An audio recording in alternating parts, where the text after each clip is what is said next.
Hi, everybody.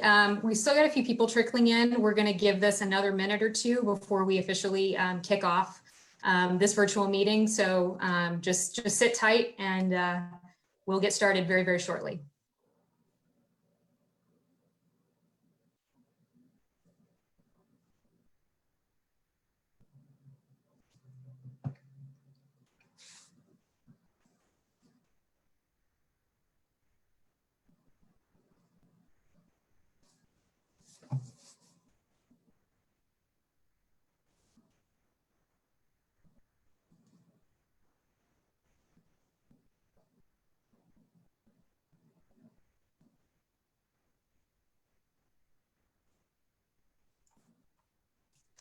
All right, we are going to go ahead and get started. A few people are still trickling in, but we'll take a few minutes to just kind of let everyone know what's going to happen tonight, and then we'll get into the presentation.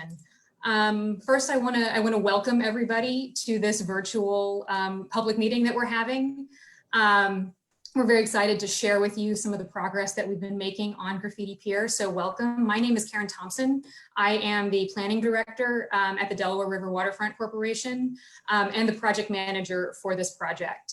And the agenda for tonight is going to be really straightforward. We'll introduce everyone to the project team members that are panelists tonight. We will get right into a presentation where the design team will walk you through all of the work they've done so far, and then we'll get into Q&A. We want to answer as many questions as we can while still being respectful of everyone's time. And anything that we can't get to, we'll get to it after the meeting. So before I introduce everyone, I wanted to do one little bit of housekeeping for everybody. If you're on Zoom, if you're watching this through Zoom, you've got at the bottom of your screen a little bar that has both the chat function and a Q&A function. Any questions or comments that you have about the project that you see tonight, we just ask that you put it through the Q&A function and not the chat function, just so we can keep track of them all and keep them all there. And if you're watching this through Facebook Live, you can just leave your questions and comments in the Facebook comment box below the video. So that's it for housekeeping, and we can get started with introductions. As I said, my name is Karen Thompson, Director of Planning with DRWC and the project manager, and I will throw it over to Sarah Zewde to introduce the design team.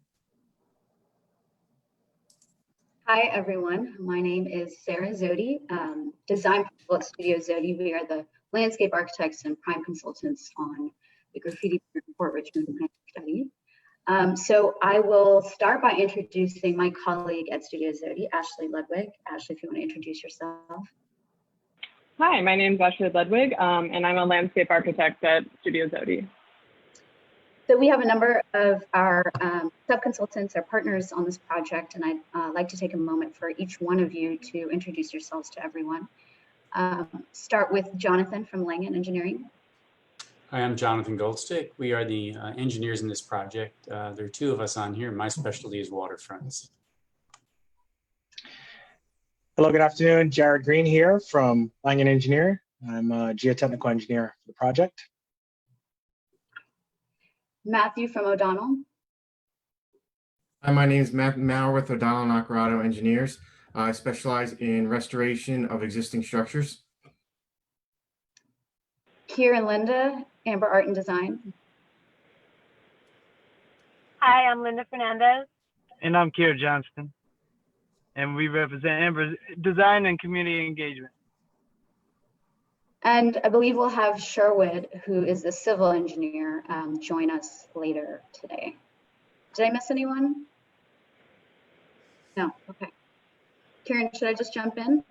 Or did you want to? I'll do a quick introduction, okay, and then I'll toss it to you. Great. Yeah, so I think a lot of people might be aware of this project and who DRWC is and why we're doing this, but just in case you're not, I want to just give a very quick project background. DRWC is a nonprofit that oversees the planning and design of public space along 6 miles of waterfront between Oregon Avenue and Alleghany Avenue along the Delaware River. And And we've been implementing the master plan for the Central Delaware, and bit by bit trying to build new parks, public spaces, trail segments, and programming all of those spaces to increase public access along the river. You might know some of our other projects, Cherry Street Pier and Washington Avenue Pier.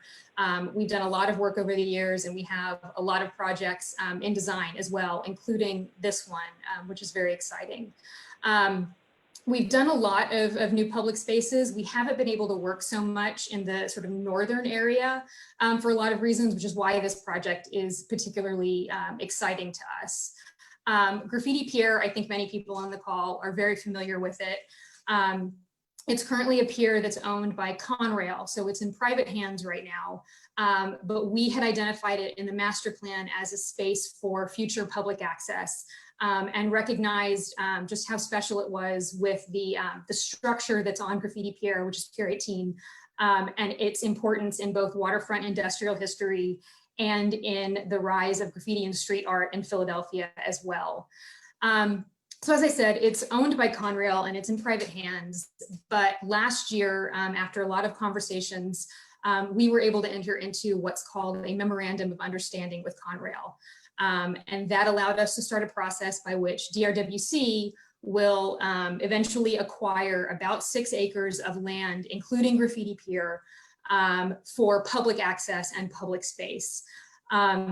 That process is still ongoing. We have not acquired it yet, but in addition to the acquisition, Conrail allowed us to start with this planning study and conceptual design for this public space, which is what you're going to see tonight. And we received funding from the William Penn Foundation to start that. So in sort of late summer, early fall of 2019, we engaged this team led by Studio Zewde to start this public engagement and conceptual design process for this public space. It's about 6 acres on the waterfront. So what you're going to see tonight, they're going to walk you through a summary of all of the work that they've done since last fall and some conceptual ideas that they've developed. This is not done. This is not the end of the project. We still have a little more work to do. So what we're looking for tonight is to just present these concepts to everyone and answer questions and get feedback about what you think about what we're showing you. So with that, I will hand the mic and the screen over to Sarah. Thanks so much, Karen. So that was a really great introduction into the project. Emphasis or underlining what Karen said, this is definitely not over. This is a point in the process. And so we're really excited to be able to share the progress that we've made and get feedback so that we can continue to evolve the work. So Ashley, I'll hand it over to Ashley to kick off the presentation. Thanks. Yeah, so as we already kind of discussed, if you go to the next slide, this just shares with you all the schedule that we've had on this project, on this phase of the project. And we'll talk you through the kind of engagement events and design workshops we've had so far. But really right now we're looking for that kind of final feedback on this stage of the design before it goes forward, and really hoping that we can continue to engage with everyone here as the project progresses. And so today what we're going to do is we're going to look at the site context and history. We're going to talk a little bit about the technical work that's been done on the site.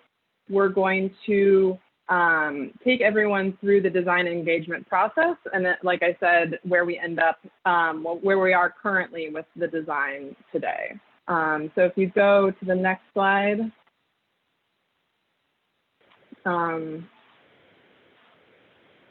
So Graffiti Pier is located in Northeast Philadelphia. It's located adjacent to the Port Richmond, Old Richmond and Fishtown neighborhoods, right adjacent to sandwiched between I-95 and the Delaware River.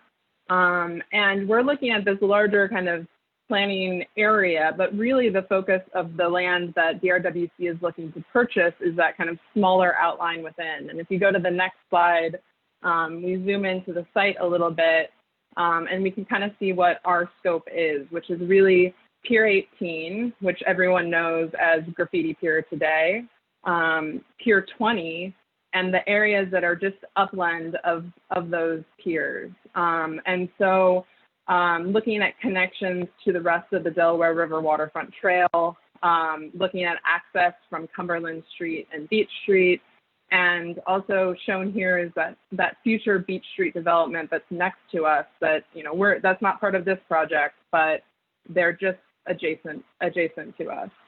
If you go to the next slide, we did a little bit of research into the history of this site, from the kind of original settlements of this land by the Lenape people. The red circle on these old maps shows where our site is. And really in the history of Philadelphia, it took a while for this site to get developed, right? So Center City is off kind of to the left side of this map on the right. And originally for a long time, this area was just farmland and tidal marsh.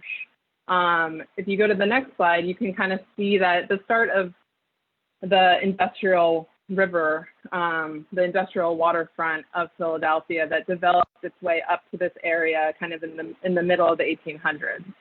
And what started as just a single terminal for the Reading Company in this area really exploded into this large swath of the Port Richmond coal wharf, which transferred a lot of the coal from the interior of Pennsylvania to the riverfront and out on ships. And so this really is what kind of transformed this area into that industrial zone. If you go to the next slide,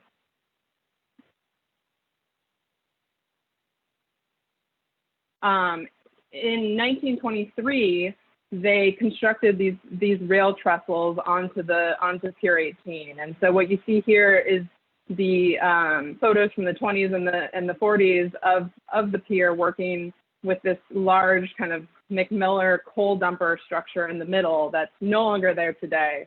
But these original trestles are still there. If you go to the next slide, the site really had kind of its ups and downs and kind of a boom during World War II. And so this bird's eye image is from the 40s and really shows you that site. The Cramp Shipyard was just downriver, and Pier 20 was actually owned and operated by the shipyard. And it once was just as long as Pier 18, and now today it's kind of crumbled into the river slowly. It's about half its size. And on the right, you see the old images of the Port Richmond terminal and where they used to hold train cars and bring coal. This was kind of the last heyday of the site. It really started to decline in the 60s and the 70s with the decline of coal. Eventually, the Reading Company went bankrupt in 1971 and merged into Conrail, which is how they got ownership of the site. And if you go to the next slide, the kind of weird coincidence here is that as coal declined and as the Reading terminal went bankrupt, really we kind of see the rise of graffiti and street art in America. And if you go to the next one, we did a kind of a deep dive into the history of graffiti, which a little bit of it's shown here. And you see that graffiti really started in Philadelphia with cornbread. And from there, it exploded over to New York, all across the country, all across the world, and really became this kind of global phenomenon of an art movement. At the same time, we recognize that this graffiti is a criminal act. And in Philadelphia, in the mid 80s, the Anti-Graffiti Network popped up to really try to rid the streets of graffiti. And so we recognize that this place is special, but it also comes from this place of criminalization and kind of underground nature. And as Graffiti Pier, as the Reading terminal area really became this kind of wild landscape, which was no longer in use, it became a safe haven for artists to be able to go and practice their craft. And so we start to see it become this site for art. And with the introduction of Instagram in 2010, that really takes off because people are geotagging, photographers are going out there, and really this space that was off the beaten path is now a little bit more amplified, and it is kind of the most Instagram spot in Philadelphia today.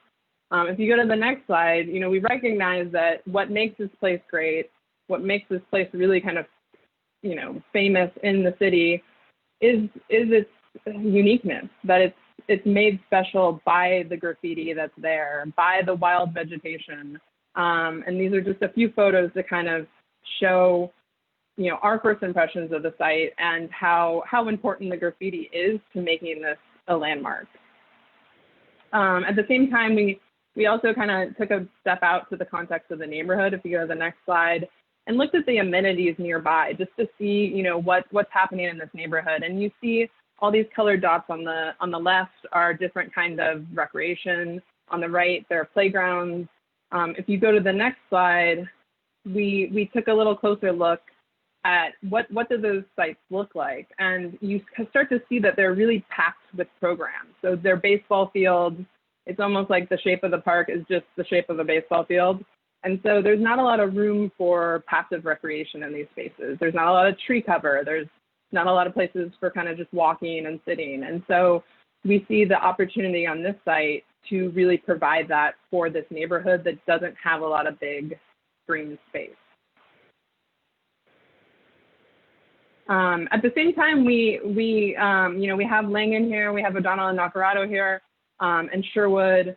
And we've taken a very technical approach to understanding the conditions of the site. And so understanding that, yes, in fact, the rail trestles, the structure, the pier can remain in place and can be repaired. So minor repairs are needed to make it safe and publicly accessible, but we can keep it in place. And we also took a look at taking a new survey and a bathymetric survey, which shows us the contours underwater so that we can understand how we can, make adjustments to the shoreline and make this place more resilient. Because as we look closer, if you go to the next slide, as we look closer at the site and where the floodplain lies and where tidal marsh elevations land, we start to see that the 1 year storm at 7 feet is just about the same elevation as Graffiti Pier itself. And so if you go to the next slide, today, the tidal zone, the tides of the Delaware River are just a few feet below the top of Graffiti Pier's edge. And it's all within the floodplain of a 100-year storm, which obviously we're seeing more and more of as climate change is occurring. And so just on the right, that shows, what would happen if 2.3 feet of elevation of sea level rise happens. We're going to see a tidal zone that's right close to the top of the pier and more frequent flooding. And so we'll talk a little bit more about that later, but it's just something that's on our minds as we design.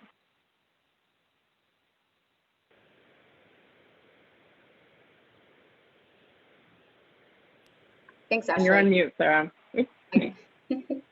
Thanks, Ashley. So from here, moving forward, I'll present a little bit about the engagement work that we've done and how that relates and has really pushed forward the evolution of the planning and the design for the site. So as Karen mentioned, this process started in the fall of 2019.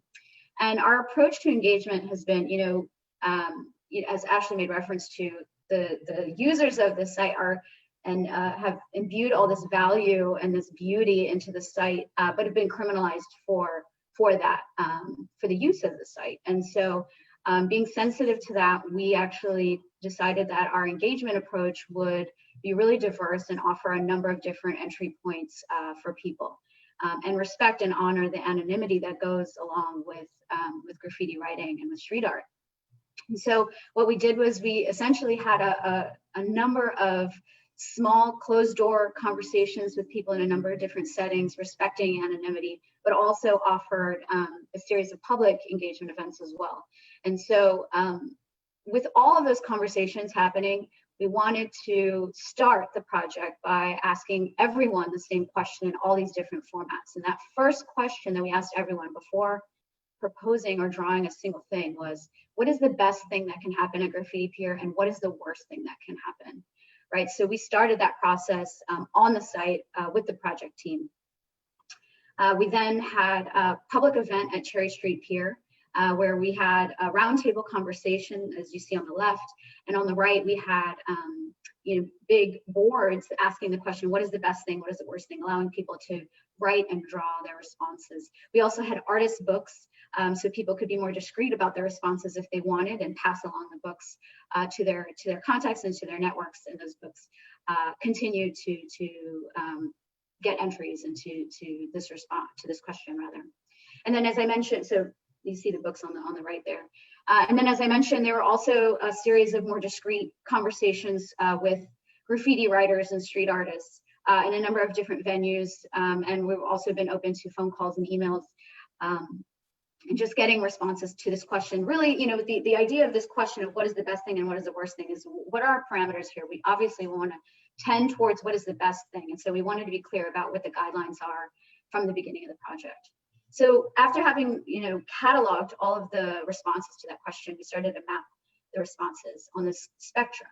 But from top to bottom is what is the best thing and what is the worst thing, and from left to right is from untouched to a new park. We found that the themes, the emerging theme from this question was either don't touch it, essentially, or a signal to what would be appropriate to change, if anything. And so what you see here is that the majority of the responses for the best thing that could happen at Graffiti Pier is on the side of untouched. And the worst thing that could happen here is on the side of a new park, right? And so from that, we started to identify some very specific themes that we wanted to use as guidelines for us in this process. And so what that kind of amounted to is this proposed framework, which is, that this shouldn't feel like a park. It should actually feel like a publicly accessible place that feels like it was found. And so that became the kind of guideline or the framework for this process. And those emerging themes from that chart then are really the design guidelines for us. How do we actually implement that framework?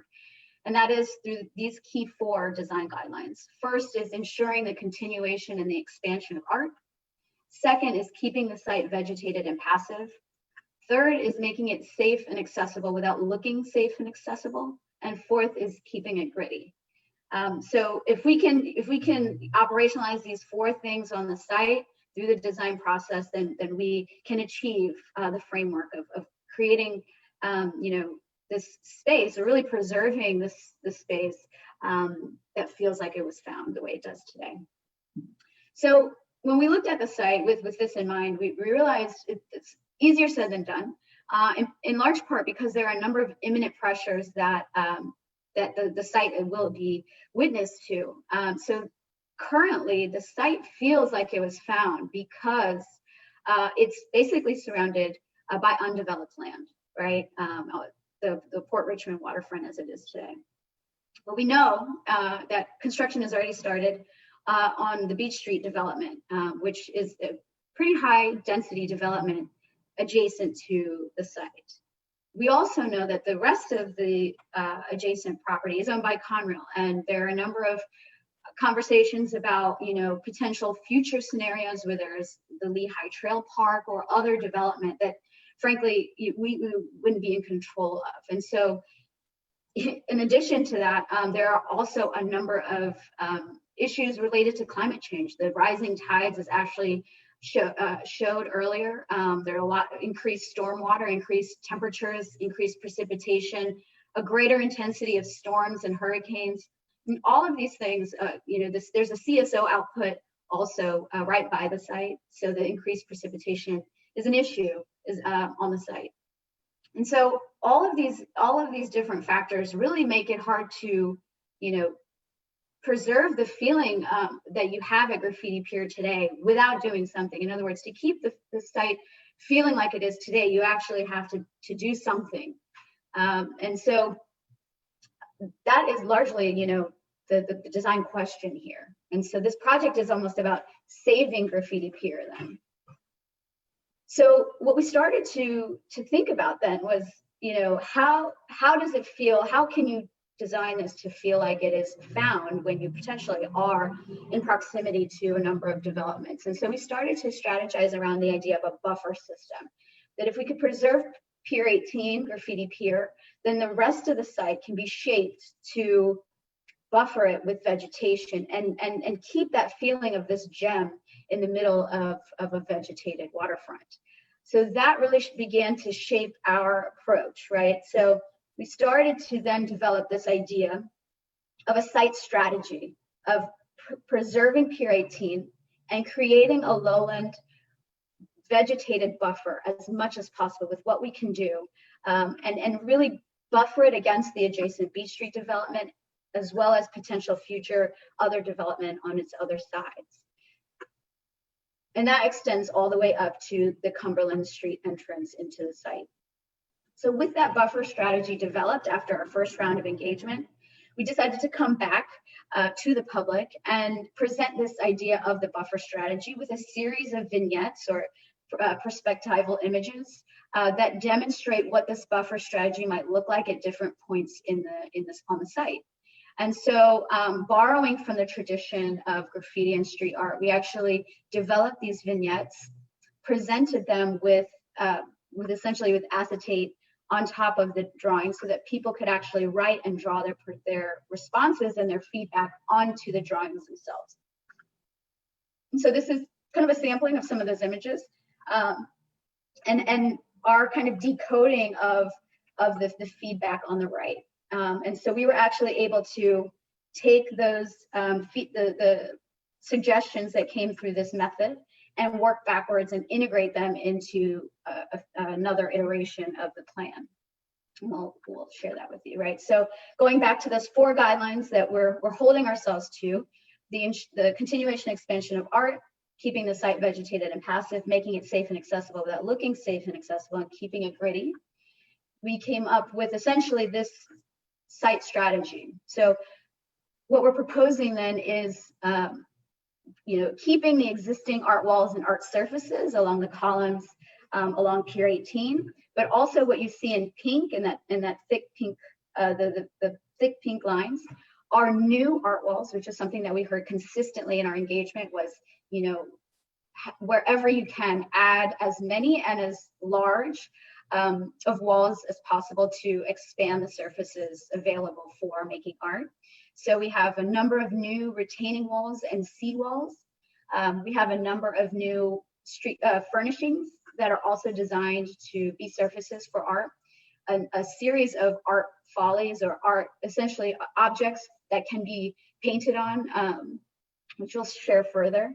But essentially the site now is constructed around keeping the art that's there, keeping not just preserving the art as it is, but keeping the surfaces as active surfaces, and also continue to expand those opportunities throughout the site. Second is keeping it vegetated and passive. So this is just a diagram to show in the site plan as it stands the degree to which we are proposing a vegetated and passive use of the site, and making it safe and accessible without looking safe and accessible. So we are talking about upgraded surfacing to make the site, the circulation ADA accessible, and also offering accessible second level access to the top of the south trestle on Pier 18. We know that people are already climbing up there, and so what we wanted to do was offer safe and accessible access to the second level. We're also integrating circulation and access into Pier 20, and we'll show you images of that as well. And then keeping it gritty, we really took stock of the materials and that are on the site today, and using that as inspiration for what we're proposing on the site in the future.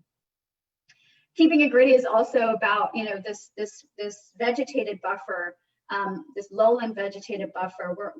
We're proposing to regrade that in order to introduce an intertidal landscape. And so we're talking about mudflats and low marsh. And really, this is actually came through in a lot of our engagement, that this idea of grit and a looseness to the landscape is part of the sensitive ecosystem that supports the culture of graffiti and street art. At the same time, it's actually performative in the sense that the site can now actually, be more resilient to rising tides, and the site can actually the vegetation can actually move inland and upland as tides continue to rise. And so as it stands, this is the current site plan. You see the vegetated wetland buffer, the upland zone with circulation and street art follies, and Pier 20, also part of the vegetated wetland buffer, and keeping Pier 18 largely what it is today, which is an incredible gallery of active cultural production. So we'll zoom in a little bit and break down those different zones. So this is the Upland Forest, as mentioned. This is the Cumberland Street entrance. There's potential for a restroom at this entrance as well, and new retaining walls that help make this slope an accessible path. And then train car art follies. This is an idea that actually came from the graffiti writers. So this is essentially the nature of the upland zone today. And this is the current entrance into the Cumberland Street from Cumberland Street. And so what we're proposed, so this is the before and this is the proposed after condition. So we're introducing bioretention planting in keeping in character with what's there today. There's a series of jersey barriers that are at the entrance right now that serve as surfaces for art. And so we are proposing to keep that as well. Slight improved surfacing, selective removal of invasives, and replanting as well. We're also, sorry, I forgot to mention, proposing additional tree planting to buffer the view to the new Beach Street development. So as Ashley mentioned, historically, actually the upland zone of this site was historically the train car holding area for the coal chute. And so borrowing from that tradition and also borrowing from the history of graffiti, we're actually proposing these train cars integrated into that upland forest. So this is the existing condition, and this is the proposed after condition. So again, introducing expanded opportunities for graffiti throughout the site. So this is a section essentially demonstrating the upland zone with the train car. So you see in the key plan here where this section is cut through. So this is showing the art folly that's embedded in the upland forest. And then the new retaining wall. So this is an additional surface for art, and then integrating a bioretention swale. So there already is vegetation here. And so again, keeping with the character and what's there already, we're actually just integrating this, this vegetation, this performative vegetation to treat runoff and at the same time, keep the character of the site largely what it is today. And so moving then now to the shoreline buffer. So we have access to Pier 20. Currently there's structural damage at this particular location on the Pier 20 structure. So we're actually refitting that to be kind of a footbridge to reveal what the structure of the pier kind of looks like and offer an additional space for graffiti writers and street artists to have programming or more curated surfaces that is separate from the publicly accessible, open, free practice area that Pier 18 is today. We're also introducing these additional seawalls that also function as art walls, and we'll share what that looks like today. And also reshaping the bathymetry here to, again, buffer as much as possible against any future development that may happen on the other side of the site. So this is a sense that this gives you a sense, a little bit of what the site, that this area is today. So this is a view to Pier 20 from Pier 18. And this is a section through that south zone of Pier 20 that I was just speaking of. So what we're talking about is regrading the grade on top of Pier 20 and introducing a new seawall that's taller. Again, speaking to the desires of graffiti writers and artists to have tall walls. And what you see here, you see this mean high water line. And so what that is denoting is the fact that this is an intertidal landscape. And as the tides continue to rise, this southern tip will actually become inundated over time, but gives also an opportunity for artists to engage with the rising tides. And then zooming over to this east side, so cutting across Pier 18 to the east, you see the existing structure of Pier 18 and the newly graded bathymetry, which is supportive of this intertidal vegetation, marsh planting, and also offering another art wall on the eastern buffer. So this gives you a sense of the new kind of seawalls that can be introduced as surfaces for art along Pier 20. And then, you know, in terms of keeping it safe or making it safe and accessible without looking safe and accessible, we took a look at the existing railing that was constructed in 1923, looking at historic drawings of the railing and using that to inspire the way that that the future rails, the railing can be designed to make the site safe. So to give you a sense of what that looks like, this is the existing condition along Pier 18. And this is, you know, proposed future, which is, again, borrowing from the language of the railing that's already there on the site.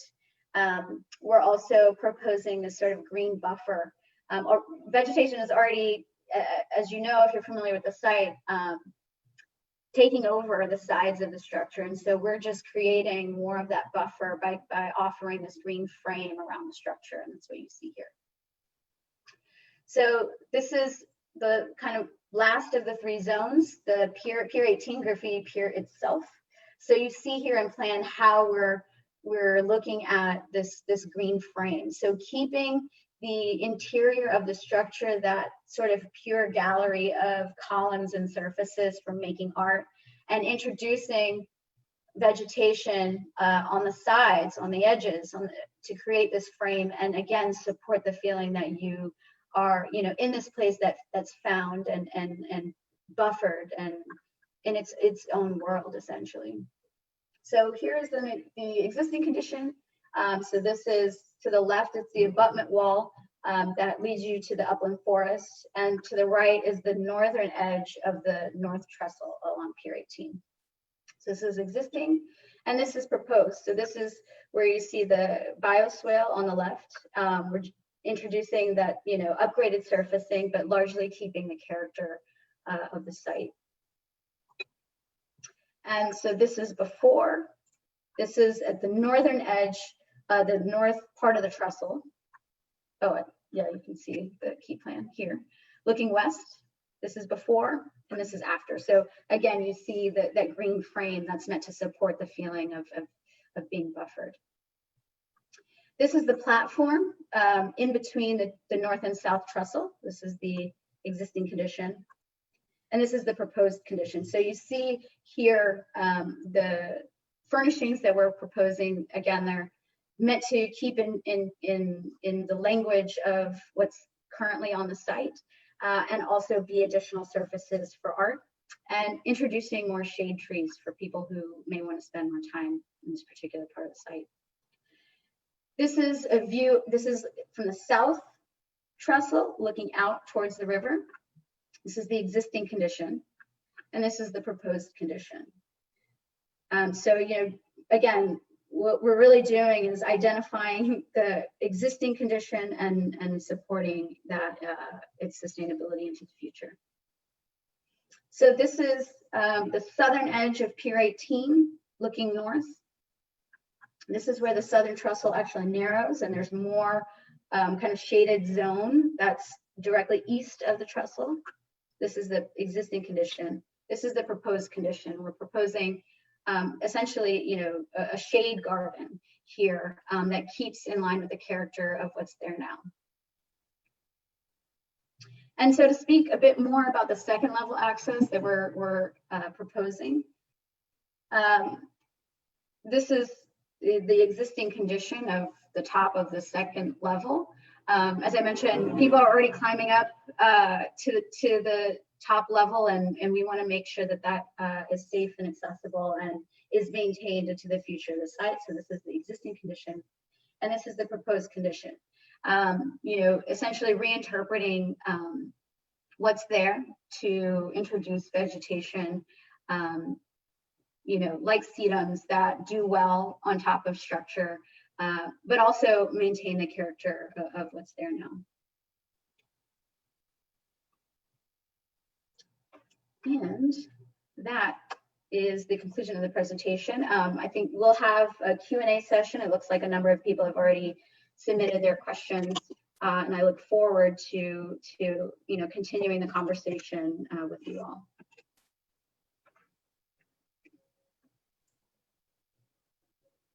Hey team, how's everybody doing? Thank y'all for joining. Karen, or did you want to talk before we field the questions? No, I was just going to say we can just go right into Q&A, and Darnell Schofield will be kind of fielding some of these questions, and take it away, Darnell. No problem. Thank you all for joining us. The first question we have is from an anonymous attendee. They want to know, what is the timeline for connection of Graffiti Pier to Port Richmond Trail? Can rail corridor access be granted to reach Pulaski Park and Alleghany Avenue? So that's a great question. As part of the master plan, we have eventually plans for a full 6-mile section of the Delaware River Trail that would extend the full length of the area of waterfront that we oversee, and connecting to Alleghany, and then going north to connect to Riverfront North's trail system that continues northward. This is going to be a longer term trail section because, again, this is all in private hands. Some of this is still active industrial waterfront. So our plan is to connect to Alleghany and Pulaski Park, but in the sort of midterm, what will happen is we'll have some trail connections underneath I-95 as that gets reconstructed that can make some of those connections in the midterm. And then, but the long-term plan would be to continue the trail all the way up to Alleghany to connect to Riverfront North. Thank you. David Fecteau, he wants to know, is there any way to include something that would commemorate / honor the Lenape Nation? Yeah, I think that could be definitely a possibility here. You know, there's a lot of more work to be done in design, and we, you know, looking to engage with artists as this move forward. But if there's interest in that, that's such a huge part of waterfront history and the history of this area. And so to have that story told as often as possible is very important. So I think there's absolutely an opportunity there. What that looks like yet, we don't quite know. But I think that would be a great idea. Thank you. We have a question from Facebook from Max Rips. Are there plans for integrating the western edge with the planned Northeast Greenway bike trail? Do you mean the East Coast Greenway Trail? I think you mean. Sorry, I'm just looking at the. But yeah, so if I'm understanding the question correctly, the East Coast Greenway the Delaware River Trail is part of the East Coast Greenway as it comes down from Bucks County, goes through Riverfront North's area, and then through DRWC's planning area. So yeah, there's a plan for a future trail connection to run along the waterfront and be part of that entire East Coast Greenway system. It's just a little farther out because, again, a lot of the land is privately held. But there will be some temporary connections in the midterm as well. Thank you. Miles Owen wants to know, are the concrete pipes being saved? The ones that were stored along Beach Street and were surfaces for art as well? Great question. So that is on land that is not part of anything that we would be acquiring. We've certainly seen them, and they're certainly great canvases for artists and for photo shoots. I think I've seen a photo shoot every time I've been down there. They might be part of the PennDOT I-95 reconstruction. I'm not actually sure who owns those. Maybe there's a great opportunity to get an extra one and put it somewhere in the park, but those are not within our planning area. So they're not anything that we have any control over. Another person had anonymous attendee. You have another question. And it says, is there a plan in case someone moves into the train folly? So that obviously, when DRWC does ultimately successfully acquire this area, and as we start to implement some of these improvements, we also take on the maintenance of the site and security needs and all of those. We can work to make sure that people who are affected by homelessness have places to go and are safe. But that's something we can deal with once we acquire the property. Another question from an anonymous attendee for you, Karen. It says, hi, Karen. This is wonderful. Can I ask what relationship or talks is the DRWC having with PennDOT in regards to traffic and access to Graffiti Pier Park? I'll go on. So that's I saw that. That's a great question. So Cumberland Street was actually identified in the master plan as one of a key connector street because it would end in a future public space being Graffiti Pier Park.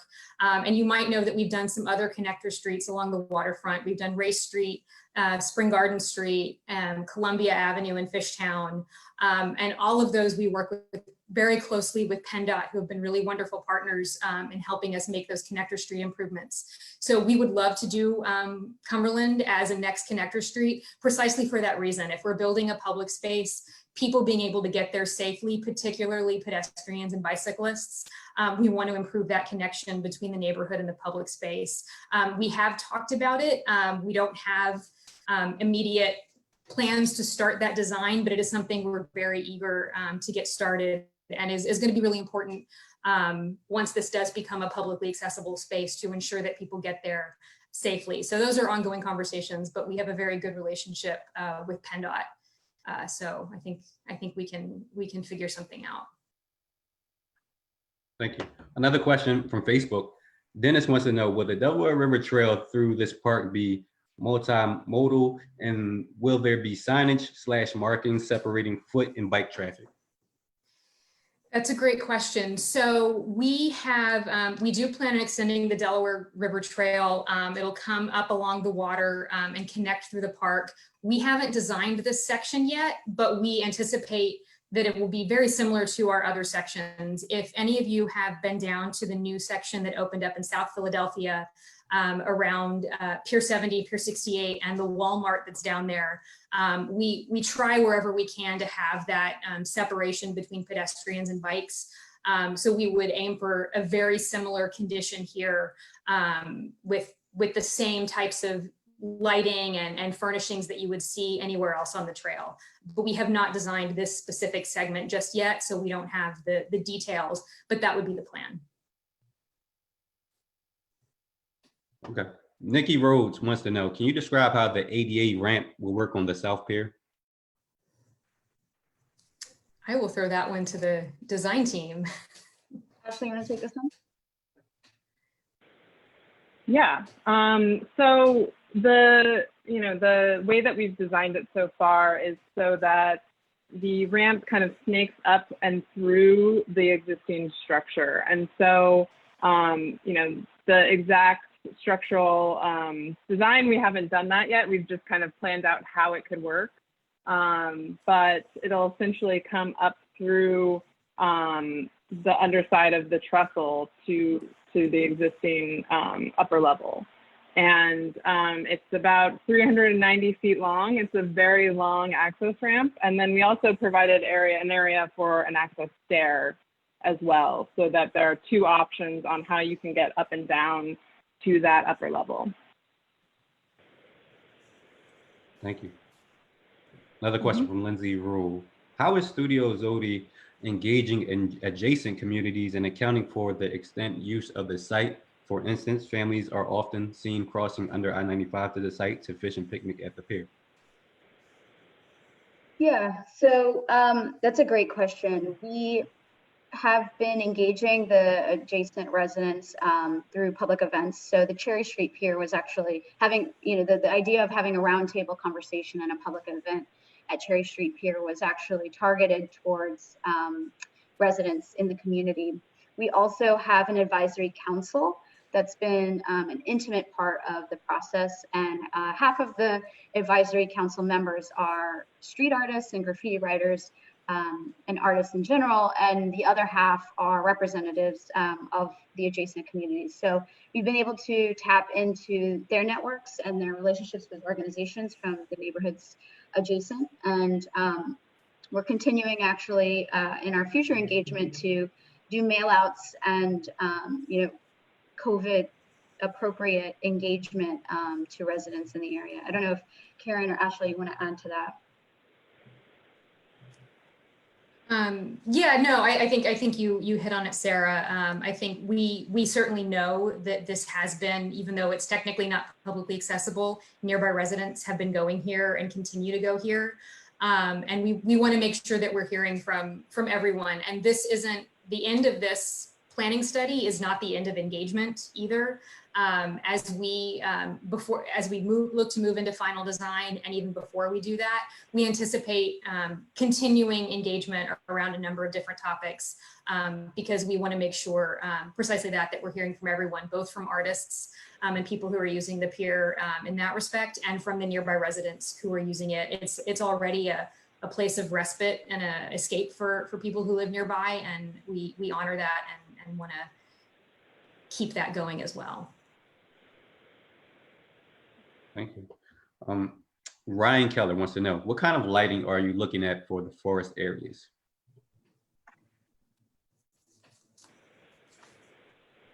I can take that. Yeah. So we didn't include it in the presentation, and this also speaks to the last question a little bit, is that we do have areas of seating and picnic tables and those sorts of things included. We just, in the time didn't get to it, but we also have a plan for lighting. And the first level of lighting is to have pedestrian poles along the Delaware River Waterfront Trail, so that is adequately lit for the kinds of use that it'll have, multimodal use. And then we've explored also lighting the paths that go into the Upland Forest with kind of a smaller scale, more intimate light source. And then we've also discussed how we can light this structure. And there are a bunch of different ideas that we're kind of batting around right now of how to provide light for it. If maybe there's an opportunity for a light installation, another opportunity for art with light. And so we're really kind of exploring those ideas so that it's really a safe place to be. And that's something that came up a lot in our engagement. Thank you. Anna Carlton says, it's looking great, very excited. I'm wondering what the discussion has been regarding transportation and access. Port Richmond is difficult to get to, so has there been consideration for bike parking, additional public transportation, or car parking? Great question. Yeah, so there, as I said, there's still a lot of work to finalize the design. We do anticipate, because the trail, the Delaware River Trail would eventually connect through the site, that this might be a good location as a potential trailhead with some bike parking. It's obviously going to be a destination, so that's something that we're looking at. And again, us being able to look at Cumberland Street as one of our connector streets would be very focused on getting people to and from the waterfront as safely as possible. We know, like everywhere else, that particularly up here, the traffic, there's a lot of new residents, there's a lot of new people coming into the neighborhood. So these are all things that we're touching on in this study, but we'll be able to get much more specifically into as design continues in future phases. Thank you. Lily Goodspeed wants to know, what type of programming is DRWC imagining at this new site, and who would program it? Will there be partnership with local organizations? And let's take it even further and say artists. Fantastic question. Yes, we anticipate that there will be opportunities here for programming, particularly around the arts. We do have a waterfront arts program and a creative director on staff. And we've been doing a lot of really new and interesting partnerships with local organizations as well, particularly focused around the arts. I think there's a huge opportunity here. And it's something that's come up in all of the previous public engagement and ideas for what we could do. So we don't have a programming, just exactly laid out yet, but I think it could take a number of different forms, particularly around art. That would be one of the most obvious, but there's a lot of history and ecology that could also be incorporated into programming on the site. I think there's a lot of opportunities while still ultimately respecting this isn't something that we necessarily consider to be as heavily programmed as, say, Spruce Street Harbor Park. We still want this to be a passive space and a space where you can go and just be, but we do anticipate there are opportunities to engage with artists and, partner organizations. There's so many great ones just in the adjacent neighborhood that we could get involved with. So yes, that is absolutely something that's on the table for us. Thank you. Jay Schwab wants to know, what is the plan for the current pollution of the rivers and plans for spray paint litter for ongoing art contributions to the walls? Another great question. And this has come up in a lot of our conversations with artists. And again, right now we don't control it, but when we do, that's something that would be really important is very simple things like more trash cans and regular maintenance to ensure that, spray paint cans don't end up where they shouldn't, and that litter just in general doesn't end up where it shouldn't. But yeah, we anticipate trash cans here and there being, it being a clean site. And I think we already know that a lot of the artists are already taking care of the site, and we want to keep that going. But simple things like more trash cans and furnishings like that, I think will go a long way. Thank you. We'll be taking like 2 more questions and wrap it up. But Brian Wolfong wants to know, what is the ultimate timeline from start of construction to finish? That is a fantastic question. So right now, this is a conceptual study, and Ashley and Sarah, also please feel free to chime in. We still need to take this and do final design, which gets into all of the details. And once we secure funding for final design would be roughly a 1-year process, give or take, which would then allow us to go out for funding for construction. And depending on what we would ultimately, what are the final results of that final design and what we would ultimately build. I don't know, Sarah and Ashley, do you have thoughts on what a construction, I mean, we're looking a few years out. There's still a lot of work to be done. Thank you. My last question, how can people learn more about helping and getting involved? That is a great question to end on. So we have, if you'll see on the slide here, our project page for this site is at www.delawareriverwaterfront.com /Graffiti Pier Park. And that's where we've been posting all of the project updates. After this is over, this is being recorded and this will be posted to that same project page by noon tomorrow. So people who weren't able, people who weren't able to watch this live, they'll be able to go there and watch it. We also have a link on that page to where you can ask more questions or leave any other feedback. We don't expect tonight to be your one chance to, if you think of something on Monday, you can still go ahead and leave us that comment. And you'll also be able to leave your email address there and sign up for project updates. Because as I said, this is conceptual design. We'll be wrapping up this phase a little bit later this summer, but then there's still ongoing engagement once we're able to acquire the site and once we're able to start doing some work to make this publicly accessible. And then ongoing engagement around final design, ongoing engagement around potential opportunities for programming. So if you just go to the website that's on your screen, you'll be able to sign up for updates and leave all of your feedback.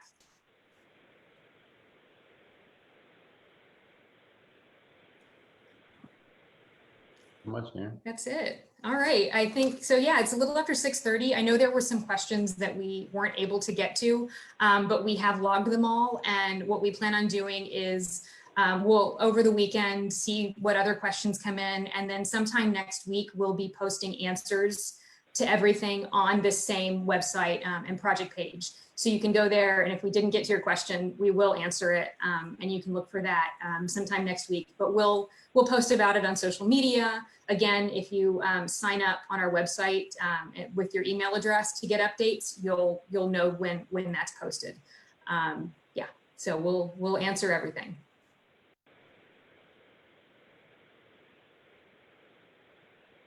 I think that's it. All right. Thanks, everyone. I want to, yeah, thank you, everybody who participated in this.